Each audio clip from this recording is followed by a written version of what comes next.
Hello student, आज की इस वीडियो लेसन में हम पढ़ने जा रहे हैं आईसीएसई क्लास 11th व 12th की पाठ्य पुस्तक आषाढ़ का एक दिन। इस नाटक के लेखक मोहन राकेश है। इस नाटक को पढ़ने से पहले हम मोहन राकेश का संक्षिप्त जीवन परिचय पढ़ लेते हैं। जीवन परिचय। हिंदी साहित्य के बहुमुखी प्रतिभा संपन्न नाटक लेखक और उपन्यासकार मोहन राकेश का जन्म 8 जनवरी 1925 को अमृतसर में हुआ था। 3 जनवरी 1972 को नई दिल्ली में इनका अकस्मात निधन हो गया था। यथार्थवादी लेखक हैं। इन्होंने अपने संक्षिप्त जीवन काल में जो प्रसिद्धि प्राप्त हुई है उसके पीछे उनके नाटक का हाथ है, जिसके कारण उन्हें युगांतकारी नाटककार कहा जाता है। उन्होंने अपने नाटक में वर्तमान समस्या को उठाने का प्रयास किया है। आषाढ़ का एक दिन सन 1958 में प्रकाशित हुई, जिसे हिंदी नाटक के अनुसार आधुनिक युग का प्रथम नाटक कहा जा सकता है। सन 1959 में इसे संगीत नाटक अकादमी द्वारा सर्वश्रेष्ठ नाटक होने के कारण पुरस्कृत किया गया है। यह नाटक लेखक के क्षेत्र में भी उनकी महत्वपूर्ण उपलब्धि है। आज हम आषाढ़ का एक दिन का प्रथम अंक पढ़ेंगे। इस नाटक में 3 अंक दिए गए हैं, लेकिन हम कौन सा पढ़ेंगे? प्रथम अंक। इसको पढ़ने से पहले हम आषाढ़ का एक दिन का उद्देश्य और पात्र परिचय को जान लेते हैं। तो उद्देश्य पढ़ेंगे। बहुमुखी प्रतिभा के धनी प्रसिद्ध नाटककार मोहन राकेश द्वारा रचित आषाढ़ का एक दिन नामक नाटक आधुनिक युग का प्रथम नाटक कहा जा सकता है। प्रस्तुत नाटक में नाटककार ने महाकवि कालिदास के निजी जीवन की अपनी कल्पना प्रस्तुत की है। लेखक ने ऐतिहासिक व पौराणिक के माध्यम से प्राचीन काल को बताने की बजाय वर्तमान समस्या को उठाया है। लेखक का उद्देश्य प्राकृतिक सौंदर्य को दर्शाना है। आषाढ़ के महीने में वर्षा ऋतु में पहाड़ों का सौंदर्य मनोहारी हो जाता है, जिसके फलस्वरूप कालिदास जैसे महाकवि की रचना जीवंत हो उठती है। अब हम इसका पात्र परिचय जान लेते हैं। अंबिका गांव की एक पौन अर्थात वृद्ध महिला और मल्लिका की माँ। महामारी फैलने के कारण पति की मृत्यु हो चुकी है।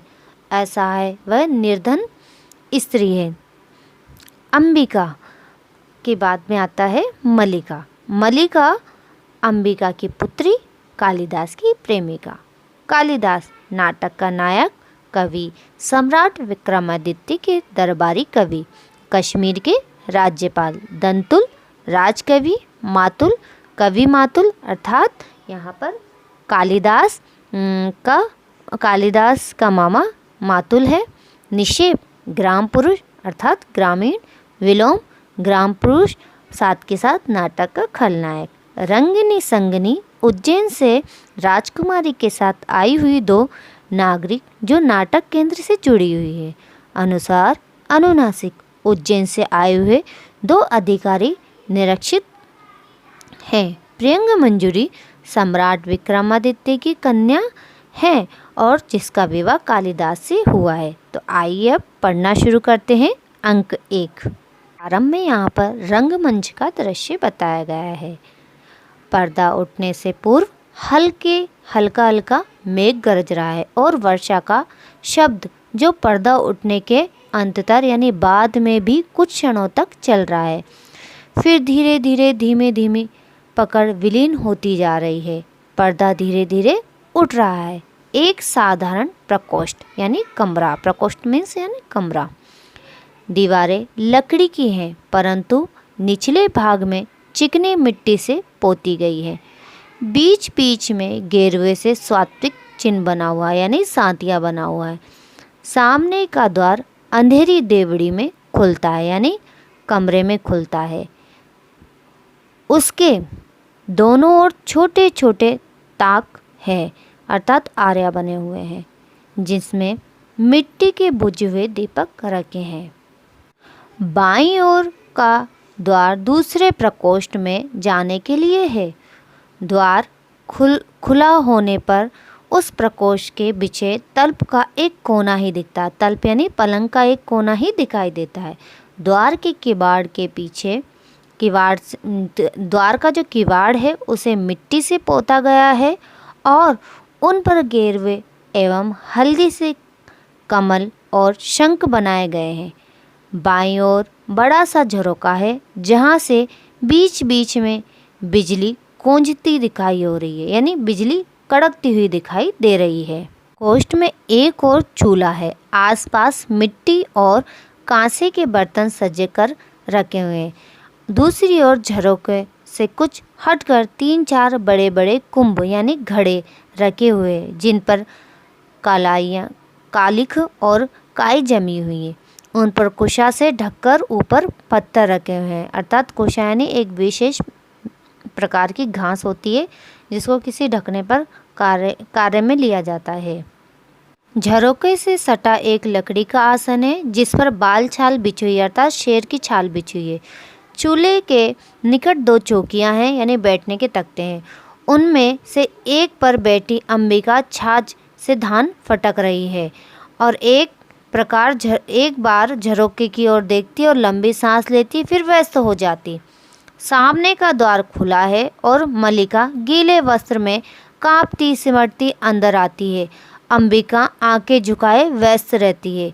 मल्लिका क्षण भर ठहरती है और फिर अंबिका के पास आ जाती है। मल्लिका, आषाढ़ का पहला दिन, ऐसी वर्षा माँ, ऐसी धाराशाही वर्षा अर्थात मूसलाधार वर्षा, दूर दूर तक घाटियाँ भीग गई हैं और मैं भी तो देखो ना माँ कैसी भीग गई हूँ।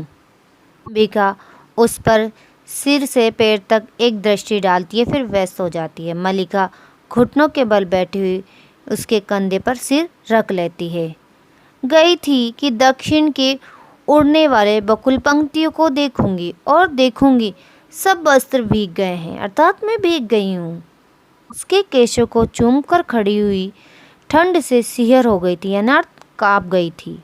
सूखे वस्त्र कहाँ है माँ? इस तरह खड़ी रहूंगी तो जुड़ा जाऊंगी, अर्थात कब जाऊंगी। तुम बोलती क्यों नहीं?